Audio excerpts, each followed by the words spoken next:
Hey everybody, welcome back. It's your boy Jaminator, and today I have a Pokemon card deck to show everyone. This is a Miriadon EX deck that I built that features Path of the Peak. It's a real aggressive deck that the main strategy is to put Path of the Peak down as soon as possible and just chip away and take knockouts whenever you can on your opponent's Pokemon, or just deal damage and try and disrupt them using lots of extra health and lots of damage. I like playing this deck at the moment when I want to take a break from Qian Pao EX, because this is very simple to play and it seems really strong against most of the matchups. It does have a couple of weaknesses. It has trouble against single prize decks. It has trouble against Urshifu VMAX decks, and it also has trouble against decks that can put Path to the Peak down on the first turn before you can, which is really quite funny because you're a deck that runs Path to the Peak, so you don't expect yourself to be also weak to it, but it actually is quite weak to Path. So let's go through this deck. We'll go through the list. It runs 3 Miriadon EX. This was the one that has single retreat cost, 220 damage, and the tandem unit ability. You'll be using this on your first turn. You'll probably want to get this out and try and use this to fill up your bench as fast as possible. It's very important to get the Miriadon down, and then once your bench is all set up, then you can use your Path to the Peaks if you found one. We've got a Flaffy Engine in here, because lots of discard in this deck. You'll be dumping your hand quite often, so get those electric energies back, accelerate them onto your Pokemon ready to attack again next turn. 2 full Mareeps. These are the ones with the single retreat cost, 60 HP. Yeah, they are weak to the Lost Box matchup, but I do prefer having single retreat cost because we're not running Beach Court in this deck, so you probably want to be able to retreat and pay for those Pokemon. Pokemon lineup attackers. This is a really short and sweet deck. There's no weird wacky stuff. We've got 2 Raikou Vs. You're going to be using these most of the time in the early game to take single prize knockouts, and 2 Raichu Vs, and these are the ones that sort of like back Qian Pao EX does 60 damage, discarding per electric energy on all of your Pokemon that you discard. Really cool attacker there. And then a couple of tech cards. We have this Zero Aura V. I would have loved to have put the Zero Aura V-Star, VMAX, and etc. into this deck. But being single prize and the single energy attachment being able to do 60 into some other matchups is a much better option.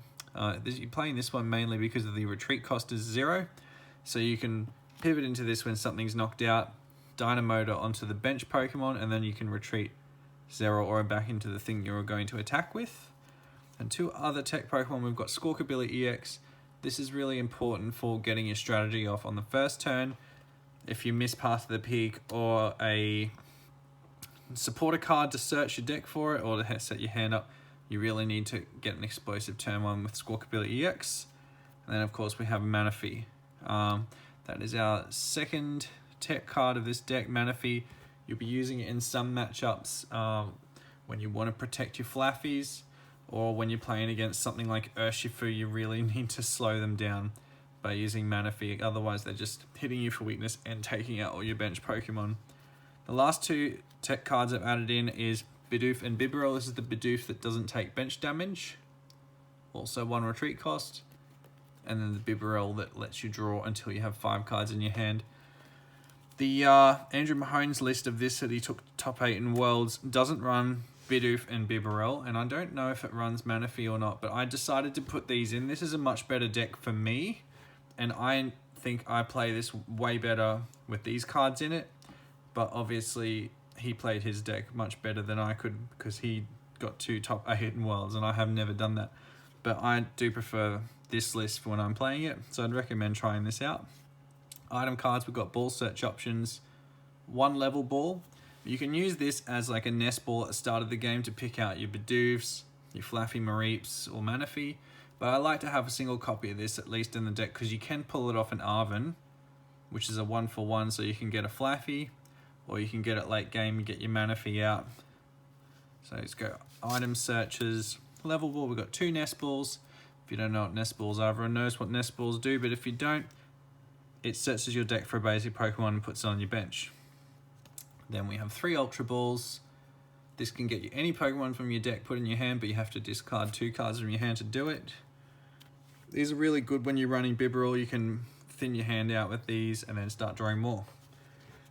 Look at that, we're already on to our other item cards. We've got electric generators. There should be 4 of those. Where are they? Here. There we go. 4 electric generators. If you're playing lightning deck, you want to be running as many of these as you can, as long as it's one of those fast lightning decks that's running a ton of lightning energy like this one. So we'll put those here, electric generators 4. Then we have 2 escape ropes. I prefer running escape ropes rather than switch cart because sometimes the opponents like to boss up the Bibarels and Flaffies because of their big retreat cost and then they get stuck. So I can use my escape rope to push them back. Now we just have a couple of tool cards. Bravery Charms, 2 of these. These are really good in the Lost Bots matchups. You can give your Pokemon a little bit extra health. So when they think the Sableye is going to kill it the next turn, then you chuck the Bravery Charm on your Raikou V, for example, or your Raichu. They only have 200 health. Now it's 250. They can't knock it out. They have to use a second Sableye attack to go fully into this. Or you're playing against Champower EX, for example.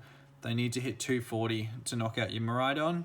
Slap this on and now they have to hit 300. So a little bit harder for them to knock a lot of stuff out with Bravery Charms. And plus, we're also running Arven, so we can search it off an Arven. Now, I have also added these to the list. This is what makes my deck stand out a little bit from the mainstream ones. I put 1 Sky Seal Stone instead of 2 Forest Seal Stones. I like the option of being able to kill a V-Star or V-Max, especially when you're losing a prize trade against Mew decks, because Mews are pretty hard to match up. You can use the Sky Seal Stone to make a big comeback and possibly win the game in 1 turn. And then the Forest Seal Stone, very good card. You can attach this to any Pokemon V. Once a game, you can search your deck for any item. Now we have a pretty simple list of supporter cards. Let's put those over here. Supporter cards, we have 3 Professor's Researchers. Use these to discard your hand, draw 7. Other draw supporters, we have 2 Judges and 2 Ionos. 2 Ionos. 2 Judges. These are pretty similar cards. You'll probably be wanting to play the Iono early game if you want to get a better hand. But also once you're already set up, if you don't need to draw any new cards, Judge is more of the destructive option. Then we have 1 copy of Arven. We'll be using that to search for the tool cards, also any item card we need, and then 3 Boss's Orders.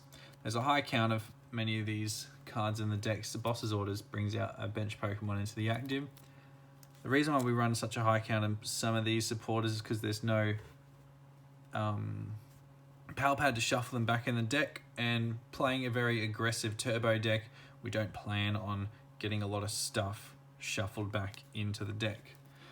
Except for this, Super Rod. There is 1 copy of Super Rod because at the start of the game we are planning to dump a lot of our cards with Squawkabilly.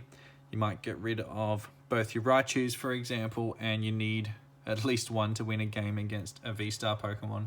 So you can use your Super Rod to shuffle 1 of those back into the deck. And then, of course, this star of the deck, 4 Path to the Peaks. So this is a card, switches off all Rulebox Pokemon abilities, including your own. So you want to make sure you get all of your Rulebox Pokemon abilities done out of the way before putting this down. It's a very powerful card, and it seems like all the winning decks at the moment are playing these. And then, of course, we have Lightning Energies. This deck is running 12 Lightning Energies. you can up the count of lightning energies. Most decks that are playing electric generators, lightning decks, are running 12 to 14. But yeah, feel free to adjust the count as you like, but I definitely recommend trying this deck out. It's really fun. It's very easy for me to play this deck on the ladder on TCG Live and grind games and get heaps and heaps of points. But when I'm playing my Baxcalibur deck, it's a much more difficult deck, and I might make some mistakes and screw up, and then I get punished for it. Whereas this deck, it's quite toxic. Being able to slap down the path of the peak, you can win pretty much on your first turn just by denying them being able to play the game. Anyway, this is the Miriadon Path deck. This is the way I like to build it. Test it out. Let me know how it goes. Let me know how your playing is going, if you're playing other decks or if you're getting into the hobby. I'm also keen to open up some new packs soon. The new 151 set's coming out, and keen to do some more Pokemon videos. And I'll see you in the next one, guys. Peace.